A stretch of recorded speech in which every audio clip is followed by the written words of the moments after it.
Psalm 84 vers 1 en 4.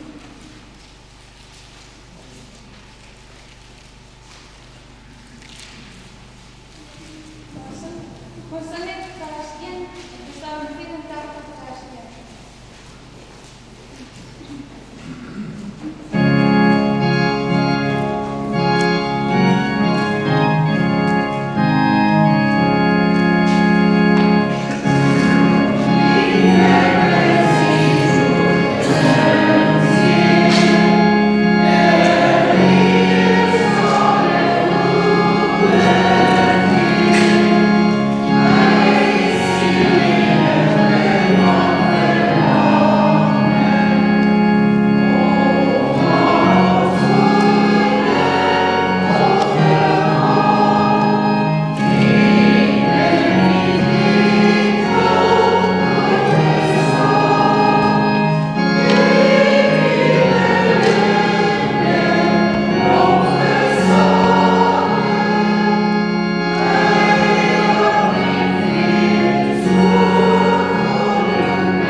Geliefdes, hartlik welkom dan ook vanmôre hier by die erediens, ook ons gaste wat dan ook vanmôre hier is, baie hartlik welkom.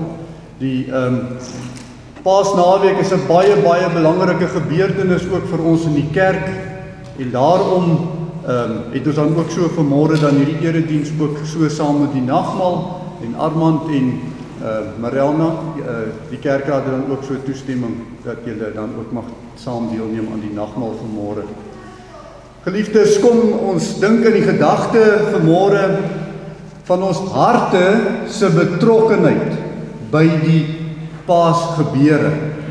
En ons gedeelte wat ons gaan lees is uit Markus 15 uit en die tema Paasfees eis ons betrokkenheid by die lam se lyding. Paasfees eis ons betrokkenheid by die lam se lyding. Kom ons maak ook by Psalm 25. Ons sluit daarmee die voorsang af, Psalm 25. Ons sing vers 1 en vers 2 staande. Ons bly dan staande vir die fotum en die seëngroet. Na die fotum en die seëngroet maak ons oop by Psalm 33. Psalm 33 en ons gaan daar sing vers 1 en vers 6. Psalm 33 vers 1 en vers 6. Net na die fotum en die seëngroet. Nou sluit ons die voorsang af met Psalm 25 vers 1 en vers 2. Oh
Psalm 65 vers 5.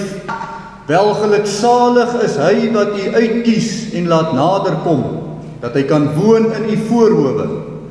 Ons wil versadig word met die goeie van u huis, die heiligheid van u paleis. Geliefdes, genade vir julle en vrede van hom wat is en wat was en wat kom, en van die 7 geeste wat voor sy troon is, en van Jesus Christus, die getroue getuie, die eersgeborene uit die dode en die owerste oor die konings van die aarde. Amen.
Geliefdes, kom ons luister na die groot gebod, soos wat die Here Jesus dit vir ons in die goddelike drie-eenheid ook vir ons gegee het, die wet, geskryf deur die Vader, die vinger wat hy mee geskryf het, en die Seun van God, kom dan en hy vat vir ons die wet saam in Matteus 22 vanaf vers 34. En toe die Fariseërs hoor dat hy die Sadduseërs die mond gestop het, het hulle almal saam vergader. En een van hulle, 'n wetgeleerde, het 'n vraag gestel om hom te versoek en gesê: Meester, wat is die groot gebod in die wet? En Jesus antwoord hom: Jy moet die Here jou God lief hê met jou hele hart en met jou hele siel en met jou hele verstand. Dit is die eerste en groot gebod. En die tweede wat hiermee gelyk staan, jy moet jou naaste lief hê soos jouself. Aan hierdie 2 gebooie hang die hele wet en die profete. Nou geliefdes, wanneer ons dan ook so die samevatting van die wet hoor, dwing dit ook vir ons tot skuldbelydenis, want ons weet ook waarin ons skuldig staan voor die Here. Kom ons maak oop met Gesang 63. Gesang 63, en dan sing ons vers 2, as ons opregte skuldbelydenis voor die Here.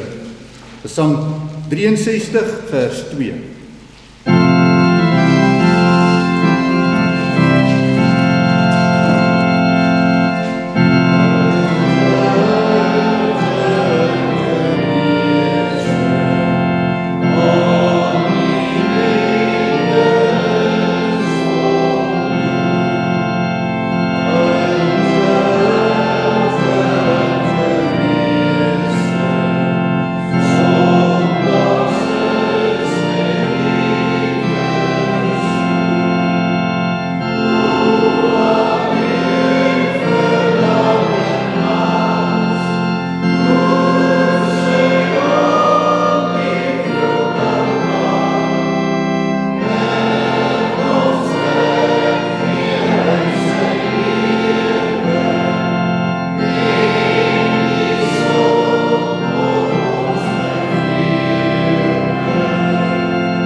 vers 16 en 18, want so lief het God die wêreld gehad, dat hy sy eniggebore seun gegee het, sodat elkeen wat in hom glo, nie verlore mag gaan nie, maar die ewige lewe kan hê. Hy wat in hom glo, word nie veroordeel nie, maar hy wat nie glo nie, is alreeds veroordeel, omdat hy nie geglo het in die naam van die eniggebore seun van God nie. Daarom die genadeverkondiging en die vermaning aan almal wat met 'n ware berou en met 'n opregte geloof hulle toevlug neem tot hulle enigste verlosser Jesus Christus, verkondig die woord van God, die vergifnis van sondes.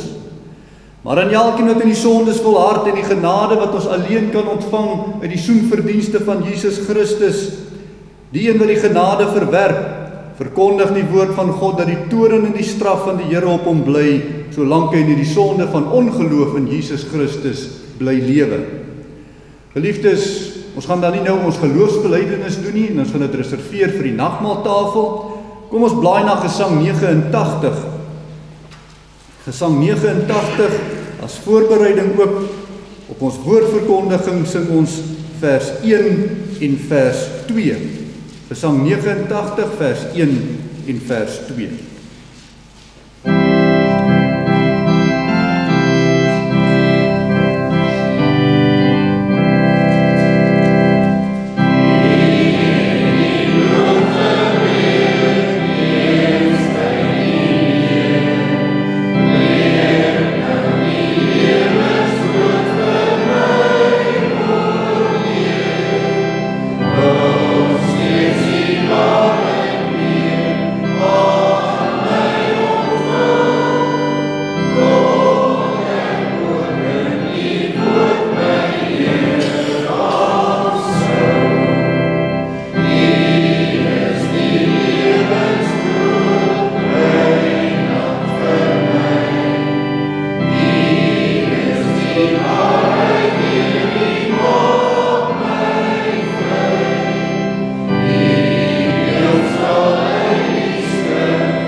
Geliefdes, ons maak die woord van die Here oop vanmôre by Markus hoofstuk 15.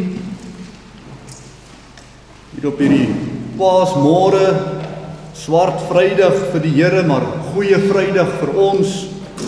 Markus 15. Ons gaan daar net 'n paar verse saam lees, vers 21 tot vers 32.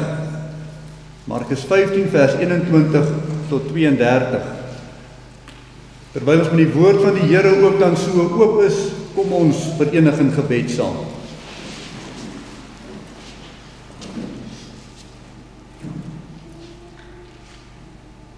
Onse Vader wat in die hemel is, op grond van dit wat U Seun vir ons kom doen het, mag ons U ook nou so aanspreek as onse Vader. Here, ons wil vir U kom dankie sê vir U grootheid en U goedheid. Here, ons verstaan nie hoe dat iemand wat so onskuldig is, so sondeloos is, kom sterf vir ons as sondaars nie. Om dit deur te maak wat ons moes deurmaak. Om dit te dra, op die straf van God te dra, wat ons moes dra. Ons verstaan nie altyd hierdie liefde nie.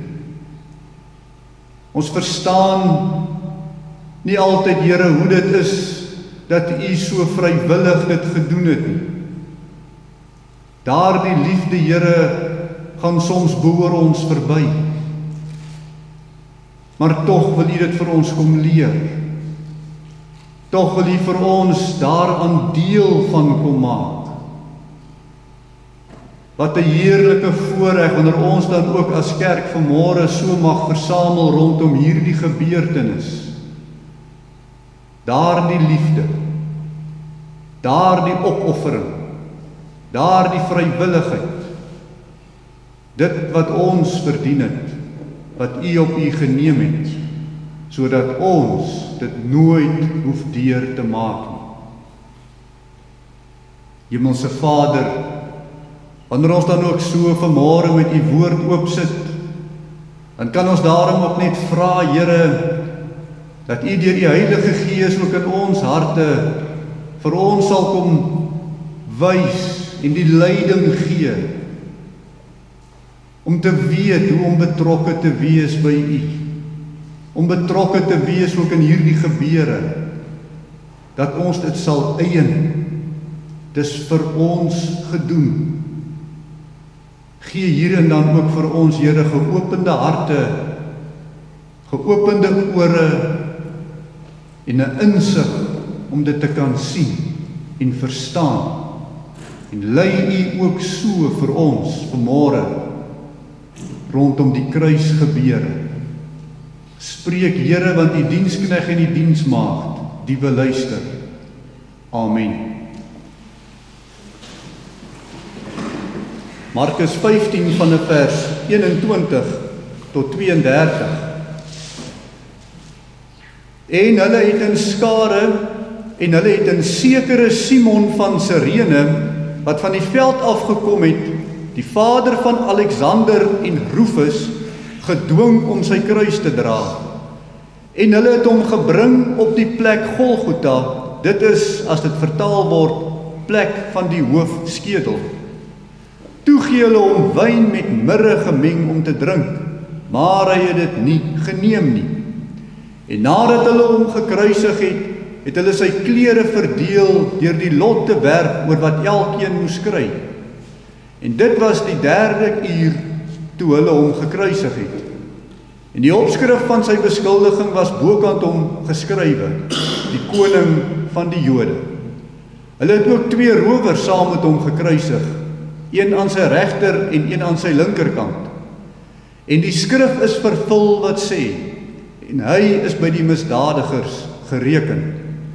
En die verbygangers het hom gesmaad, terwyl hulle hul hoof skud en sê, hy wat die tempel afbreek en in 3 dae opbou. Los Uself en kom af van die kruis. En so het ook die owerpriesters saam met die skrifgeleerders gespot en vir mekaar gesê, ander het hy verlos, homself kan hy nie verlos nie. Laat die Christus, die koning van Israel, nou van die kruis afkom, sodat ons kan sien en glo. Ook die wat saam met hom gekruisig is, het hom beledig. Ons teksgedeelte is vers 21.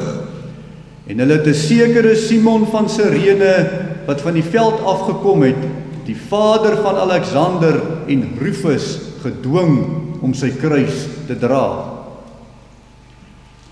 Geliefdes, in hierdie kort gedeelte lees ons van mense se betrokkenheid by die kruisiging van ons Here Jesus Christus. Daar is mense wat net daar verbyloop, verbygangers op pad na Jerusalem om die Paasfees te vier, en hulle maak hulle self betrokke deur belediging te raak op wat hulle hier sien gebeur. Hulle stap by hulle ware Paaslam verby na die tempel om hulle lammers daar, om die Paaslam daar te gaan dien. Hulle spot hom as hulle die opskrif bo sy kop sien. Die waarheid is uiteindelik voor hulle oë, maar hulle let nie op nie. Tog stap hulle verby die eintlike Paasgebeure op pad na die tempel toe. Daar is 2 rowers betrokke. Hulle is deel van die kruisiging. Hulle is op pad om te sterf aan die kruis. Tog vermaak hulle nog deur die spot te dryf met die een wat vir hulle die paradys kan skenk. Christus is die deur na die ewige lewe. Hulle betrokkenheid mis die punt. Daar is die skrifgeleerdes, hulle wat die skrifte bestudeer en so 'n gewag maak van hulle Messias wat hulle verwag. Hulle mis die Messias, want hulle ken nie hulle eie skrifte wat leer dat hierdie Messias sal eers verneder moet word nie. Van 'n vernederende Messias wil hulle niks weet nie, want hulle is so hoogmoedig dat hulle self nie kan assosieer met 'n vernederende Messias nie. Almal is op 'n afbreekende wyse betrokke by die kruisiging. Negatief. Hulle is negatief, maar betrokke. Hulle harte is nie in die saak nie. Uiteindelik is hierdie betrokkenheid van hulle niks anders as iets terloops, of sal ons sê, 'n ongemaklike verleentheid, wat so gou as moontlik en so vinnig as moontlik afgehandel moet word. Die betrokkenheid, wat so negatief is. Om so op die sylyn betrokke te wees, maak niks aan die hart nie. Dit verander niks. So 'n hart is nie regtig in die saak nie, maar wil die saak afhandel. Die saak maak die hart niks. Maar ons neem kennis van Simon van Sirene. Hy word betrokke op 'n baie persoonlike vlak. Sy betrokkenheid is diep. Paasfees eis ons betrokkenheid by die lam se lyding. Geliefdes, Paasfees eis ons betrokkenheid by die lam se lyding. Betrokkenheid is lewensveranderend. Ware betrokkenheid is lewensveranderend. En hulle het 'n sekere Simon van Sirene wat van die veld afgekom het, die vader van Alexander en Rufus, gedwing om sy kruis te dra. Nou geliefde, Simon van Sirene loop by hierdie toneel verby waar iemand gekruisig word. So goed in ons dag, ons ry by 'n ongeluk verby. Ons ry maar aan. Dis alledaags. So was openbare teregstellings sosiaal normaal, alledaags. Simon van Sirene is van 'n Joodse gemeenskap. Uit Handelinge 2 vers 10 verstaan ons daar was in Sirene hierdie Joodse gemeenskap, 'n baie getroue Joodse gemeenskap. En in Handelinge 6 vers 9 verstaan ons dat daar was ook 'n spesiale sinagoge gebou in Jerusalem vir die Joodse gemeenskap in Sirene. Simon, 'n Joodse naam, 'n man van Sirene in Jerusalem. Baie Jode reg oor die Romeinse ryk het jaarliks met Paasfees opgetrek na Jerusalem. 'n redelike maalnes van byeenkoms. Simon van Sirene was na alle waarskynlikheid een van die Paasfeesreisigers op pad na Jerusalem. Min wetende en niks vermoedende gaan hy betrokke raak by 'n kruisiging. Die alledaagse ding gaan in sy pad spring en hy gaan betrokke wees. En hierdie Paasnaweek spesifiek gaan vir hom baie diep in sy hart tref. Sy betrokkenheid gaan 'n verandering werk.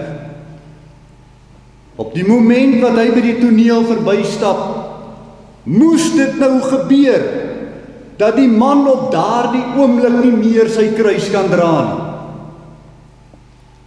En van al die verbygangers op daardie oomblik mik die Romeinse soldate na Simon van Sirene en dwing hom om hierdie bebloede, moe man se kruis te dra. Hulle moes hom dwing, want Simon was nie gewillig nie. Hy was nie vrywillig gewillig om nou daar betrokke te raak. Dis nie sy dagse plan.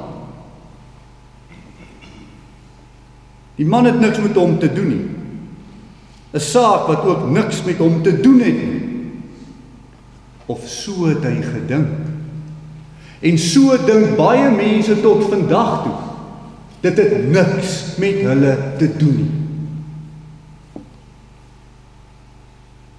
Maar so Simon van Sirene gaan ontdek, het daardie man alles met almal te doen. Dit was nie toeval dat hy op daardie Paasfeesmôre, op daardie presiese oomblik, binne daardie omstandighede wat presies so uitwerk, daar moes verbygaan. Dis nie 'n toeval dat die soldate hom mik uit al die ander verbygangers en dwing om die kruis te dra nie. Hy word deur God deel gemaak van die Paasgebeure, betrokke gemaak. Van al die verbygangers is dit sy naam wat hier geskryf staan, wat opgeteken is vir ewig in die woord van God. Toeval? Dis bedoel. In die eerste plek, daar is seën in die betrokkenheid by die Paasgebeure. En hulle het 'n sekere man van Sirene wat van die veld afgekom het, die vader van Alexander en Rufus, gedwing om sy kruis te dra. Ons lees in hierdie gedeelte dat Simon se naam word nie eers alleen hier genoem nie. Want die evangelie van die Here Jesus Christus is 'n verbondsevangelie wat uitgaan na die verbondshuisgesin, die verbondsvolk, die verbondskerk, met 'n verbondsdoop, met 'n verbondsnagmaal. Dit raak die huisgesin. Sy naam word nie alleen genoem nie. Ons lees van sy gesin, sy 2 seuns. En hulle is heel waarskynlik ook 'n bekende huisgesin. Die betrokkenheid van Simon was bes moontlik 'n keerpunt vir Simon se hele huishouding. Alexander en Rufus, sy seuns, moes vir Markus en sy leesters daarom ook goed bekend gewees het. Want Markus maak ook melding van hulle 2 se name in hierdie gedeelte. Van Rufus en sy ma lees ons later in Romeine 16 vers 13 positief. Daar staan: groet Rufus, die uitverkorene in die Here, en sy moeder en myne, sê Paulus. Wat 'n getuienis van Paulus. Hy noem Rufus die uitverkorene van die Here, en hy is so lief vir Rufus se ma, dat Paulus Rufus se ma ook sy eie ma noem. Simon van Sirene is nie toevallig by die kruisiging. Hy word nie toevallig betrokke gemaak by die kruisgebeure daar die Vrydagmôre nie. God het 'n afspraak gehad met hom. Ook met elke herdenking van Paasfees het God 'n afspraak met sy kerk. Hy het 'n afspraak met jou. Dis nie toevallig nie. Ons moet ook vrywillig na liggaam en siel deur geloof betrokke wees by die kruisiging van ons Here Jesus. Hy het per slot van rekening vrywillig vir jou en my sondaar gesterf, sodat ons na liggaam en siel vrywillig verskoning vir ewig saam met hom mag lewe in die paradys. Dis 'n intense afspraak. Dis 'n belangrike afspraak. Dis 'n hartsveranderende afspraak. 'n Betrokkenheid. In die tweede plek, die Heilige Gees werk ons vrywillige betrokkenheid by die Lam se lyding. En let op vers 21. En hulle het 'n sekere man, Simon van Sirene, wat van die veld afgekom het, die vader van Alexander en Rufus, gedwing om sy kruis te dra. Nou geliefdes, daar lees ons in hierdie teksgedeelte dat die soldate moes aanvanklik vir Simon dwing om betrokke te raak. Maar Simon se onwilligheid staan vir ons alreeds in 'n diep kontras teenoor die Here Jesus se gewilligheid om die kruis te dra.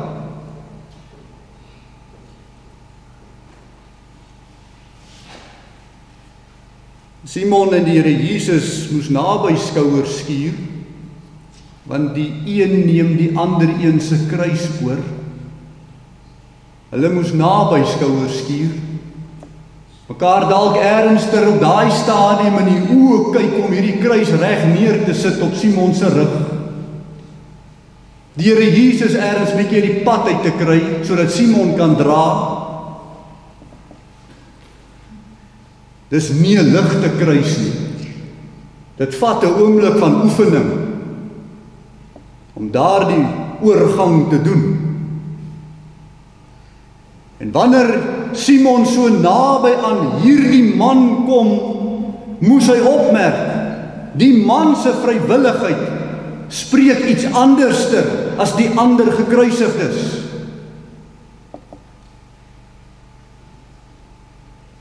Daar's 'n kontras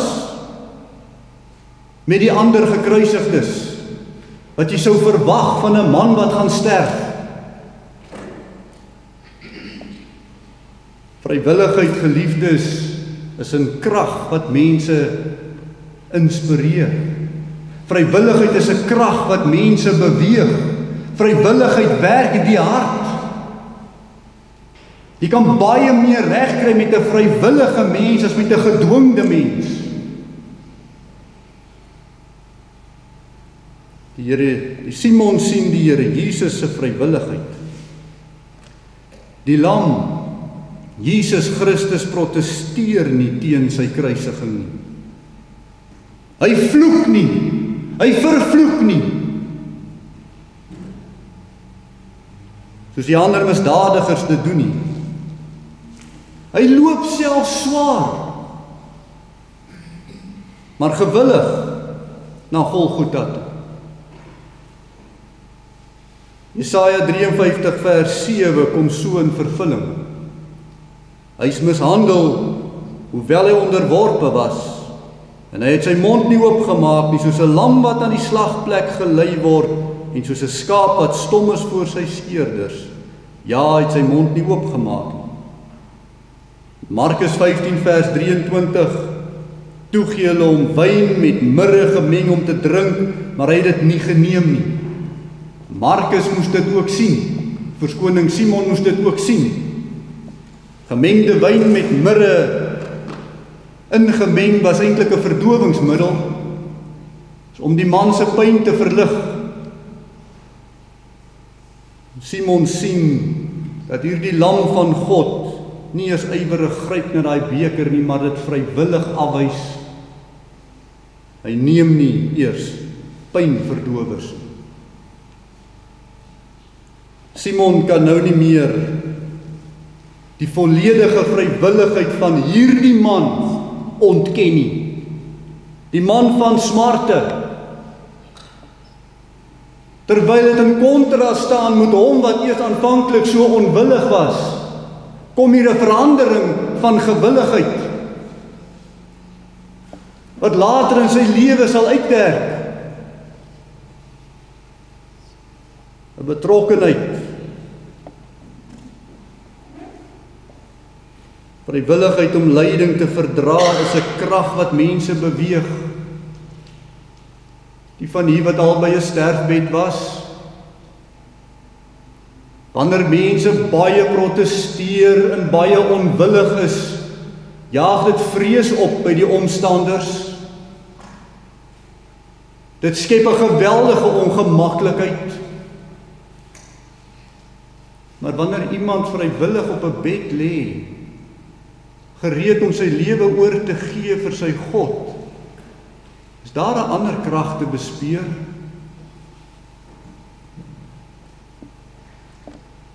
Dit maak dit vir die verbygangers makliker. Maar wat doen die verbygangers by die Here Jesus Christus? Hulle spot met hom. So vrymoedig neem hulle die vrymoedigheid op.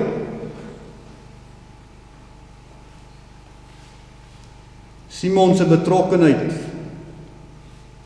by hierdie paasgebeure laat hom ook besef die lam van God se bereidheid om te sterf. Dit is vir Simon wat eers gedwing moet word en vir sy huisgesin later lewensveranderend. So neem Christus die volle beker van ons oordeel op hom. Hy drink die beker leeg, elke druppel. Niks word gespaar nie, niks word teruggehou nie. Al die pyn en die smarte wat ons moes dra, neem hy op hom. Willens en wetens, by sy volle bewussyn. Niemand kan sê hy was verdoof nie. Hy voel dit aan sy liggaam. Christus is vrywillig betrokke by jou redding. Ons sonde, geliefdes, is ons naaktheid voor God. Ons skaamte. Ons skande. Maar Simon sien hoe dobbel hierdie soldate met die laaste klere van ons Here Jesus Christus daar aan die kruis. Sy liggaam word naak gelos. En hy wat sondeloos is, word ontklee, sodat ons deur sy sterwe in ons plek bedek kan word voor God die Vader. Selfs die skande is op hom van ons sonde. Laat ons daarom vrywillig betrokke wees by Christus se lyding in ons plek. Simon van Sirene weet nie van alles wat daar die oggendure afgespeel het nie. Hy was nie daar nie, want die Sanhedrin het gesorg dat dit in die geheim gebeur, sodat niemand hulle moet keer om die teregstelling deur te voer nie. So hy weet nie wat het gebeur van die arrestasie van ons Here Jesus en wat daarna afgespeel het nie. Maar hy lees hierbo teen die man se kruis staan, die koning van die Jode is die klag teen hom.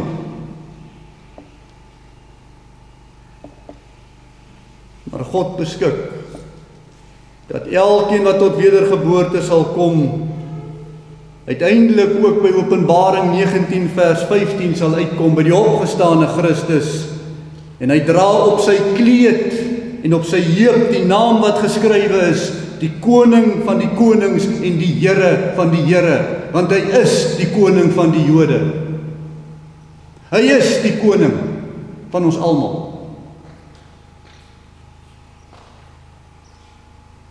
Laat ons betrokke wees deur vrywillig ook die Here Jesus te bely as ons Here en ons God in hierdie wêreld. Geliefdes, daar's 'n groot krag in die stilte van hierdie vrywillige lam. Hy is nie 'n swakkeling nie. Daar's geen niks swak hierin nie. In vrywilligheid is dit nie swakheid nie. Vrywilligheid is sterkte. Maar in sy stille vrywilligheid spreek hy eintlik ons almal se diepste swakheid aan. Ons wrede sondige natuur. Interessant hoe almal daar, van die verbygangers tot die skrifgeleerdes, tot die misdadigers, selfs skrifgeleerders wat nie eers met mekaar saamstem nie, almal in hierdie een sonde poel openbaar word van wreedheid in die sondige natuur, en dit vorm hulle eenheid.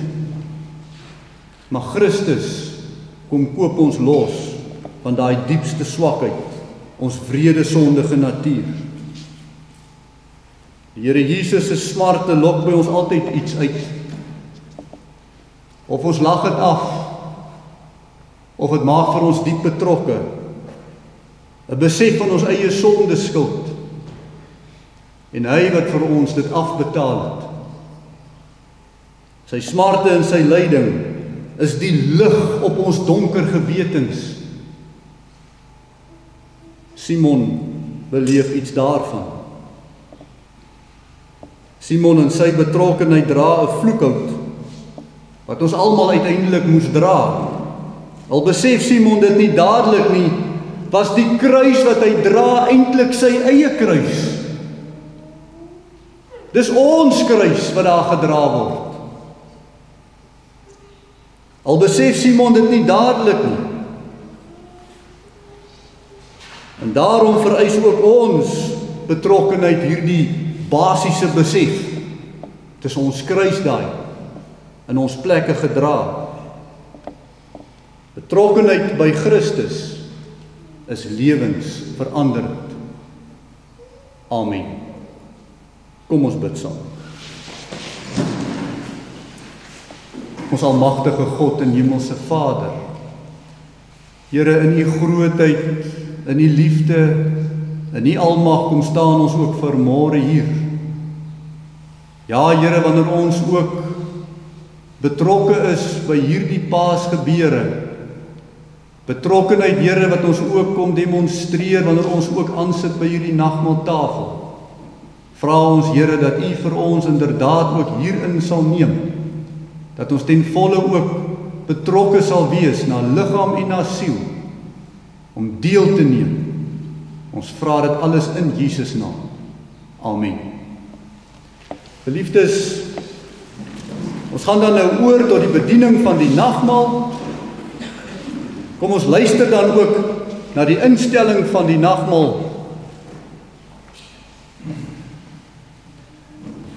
Die instelling van die nagmaal, geliefdes in die Here, die heilige nagmaal is deur ons Here Jesus self ingestel, en Paulus sê in 1 Korintiërs 11 vers 23 tot 26, want ek het van die Here ontvang wat ek ook aan julle oorgelewer het, dat die Here Jesus in die nag waarin hy verraai is, brood geneem het, en nadat hy gedank het, het hy dit gebreek en gesê, neem eet, dit is my liggaam wat vir julle gebreek word, doen dit tot my gedagtenis. Net so ook die beker na die ete met die woorde, hierdie beker is die Nuwe Testament in my bloed. Doen dit so dikwels as julle daaruit drink tot my gedagtenis. Want so dikwels as julle hierdie brood eet en hierdie beker drink, verkondig julle die dood van die Here totdat hy kom. Die wese van die nagmaal is 'n verbondsmaaltyd. Hier word die verbintenis tussen Christus en sy gemeente telkens weer bevestig. As verbondsmaaltyd het dit die volgende betekenisse. In die eerste plek, die nagmaal is 'n gedagtenismaaltyd. Die Here het by die instelling daarvan gesê, doen dit tot my gedagtenis. By die gebruik van die brood en die wyn roep die gemeente om die hele lydensweg van Christus Jesus voor die Gees. Hoe hy sy lewe gegee het, hoe hy die lydensbeker leeg gedrink het, hoe hy van God verlate was en uitgeroep het, my God, waarom het U my verlaat? Sodat ons nooit deur God verlaat sou word nie. En hoe hy soos 'n koringkorrel in die grond geval en gesterf het. Die nagmaal is vir ons 'n waarborg. So seker as wat hierdie brood voor ons oë gebreek en hierdie beker aan ons gegee word en ons dit met die mond eet en drink, so seker het ons deel aan Christus se sterwe en opstanding. Christus sê immers, dit is my liggaam en dit is my bloed. Die sekerheid wat hierdie waarborg ons gee, is nie gegrond op ons eie gevoelens of stemminge nie, maar op die tekens uit die hand van die Here. Dit is in die Here self gevestig. Nagmaal is 'n gemeenskapsmaaltyd. In die nagmaal vier ons die gemeenskap met die Here Jesus en met mekaar. Die nagmaal verbind ons met sy dood en help ons om in gemeenskap met hom te lewe. Deur die Heilige Gees is Christus in die nagmaal by ons teenwoordig. Verder word ons deur die Gees ook met mekaar as lede van een liggaam in broederlike liefde verbind. Omdat dit een brood is ons almal een liggaam, want ons het almal deel aan die een brood. Die nagmaal is ook 'n verwagtingsmaaltyd. Ons verkondig by die nagmaal ook ons toekomsverwagting. Ons het in die feesmaal die versekering dat die Here Jesus een met ons is. Tog sien ons as sy bruidskerk ook uit na sy wederkoms. Ons verkondig daarmee die dood van die Here totdat hy weer kom. In die nagmaal verlang die gemeente as die bruid van Christus na die bruidsmaaltyd van die Lam. Die nagmaal is 'n vreugdefees. In die nagmaal spreek die tekens van brood en wyn wel van die lyding en sterwe van Christus. Nogtans staan die nagmaalsviering nie in die teken van rou en droefheid nie. Dit is 'n vreugdefees, want die Heiland bevestig hier op 'n besondere wyse die vrugte van sy lyding, sterwe en opstanding aan sy gemeente. Die nagmaal is ten slotte 'n dankbaarheidsmaaltyd. By die gebruik van die tekens dank ons Christus met ons hele wese. Dit is ook ons ernstige voorneme om uit dankbaarheid ons lewens opnuut aan God te wy. Ons doen dit met 'n opregte liefde vir hom en ons naaste. Die boodskap en die vrug van die nagmaal, Christus het ons beveel om die nagmaal te vier. En wanneer ons dit doen, verseker die Heilige Gees ons van twee uitsonderlike waarhede. Jesus Christus het vir ons sondes gesterf en in die geloof word ons so met hom verenig, asof ons self alles gelei het en die skuld voor God ten volle betaal het. Verder voed Christus deur die nagmaal ons siele vir die ewige lewe. Maar daar is ook 'n voorbereiding vir die nagmaal. Nou aangesien ons begeer om die seën van die nagmaal te ontvang, is dit nodig dat elkeen homself vooraf eerlik sal ondersoek, sodat hy nie 'n oordeel oor homself eet en drink nie. Ons word opgeroep om ernstig na te dink oor alle sondes wat ons met gedagtes, woorde of dade gedoen het. Daar is ook sondes van versuim, waar ons nagelaat het om die wil van die Here te doen. Hierdie selfondersoek moet ons bring tot opregte berou voor die Here. Ons moet opreg glo dat al ons sondes op grond van die soenverdienste van Jesus Christus vergewe is, en dat hy alle sondes wat nog teen ons sin in ons oorgebly het, met sy lyding en sterwe bedek. Ons moet ons ernstig voorneem om voortaan met ons hele lewe dankbaarheid aan die Here te bewys, deur in ware liefde tot hom en ons naaste te lewe. Daar moet by ons 'n ernstige begeerte wees, dat die Here ons geloof by hierdie nagmaal sal versterk. Mag die almagtige, barmhartige God en Vader van ons Here Jesus Christus dan ook deur sy Heilige Gees ons daartoe help. Kom ons bid saam.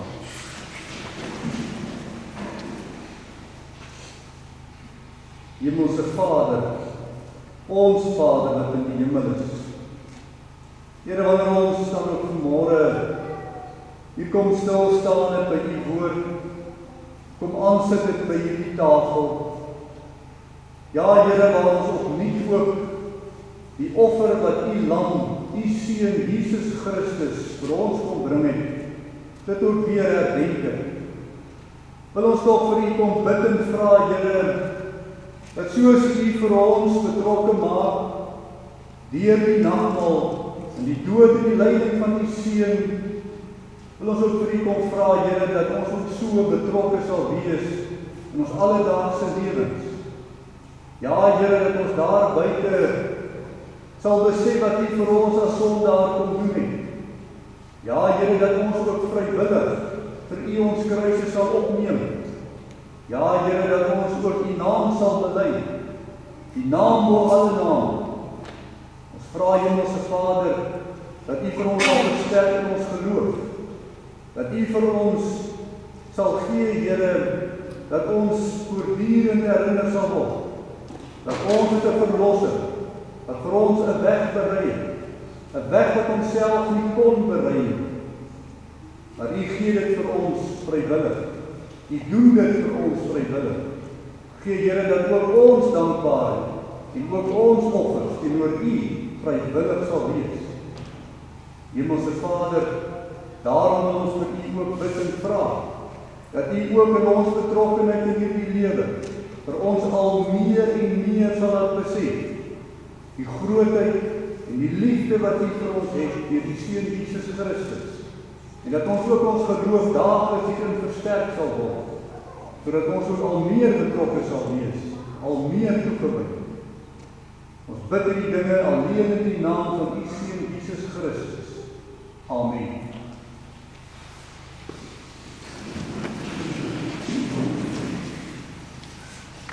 Geliefdes, kom ons maak oop in ons gesangeboekie dan. Psalm Koning Gesang 192. Psalm 192, middelpunt van ons verlange. U bring rus in ons gemoed. Jesus met ons dankgesange, loof ons steeds die liefde gloed. Op ons diep bedorwe aarde het U, Heiland, neergedaal, en vir my as skuldbeswaarde met die kosbaar bloed betaal. Kom ons gaan afsluit met vers 1 en vers 3 van Psalm 192, vers 1 en vers 3.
Die genade van die Here Jesus Christus, en die liefde van God, en die gemeenskap van die Heilige Gees, sy met julle almal.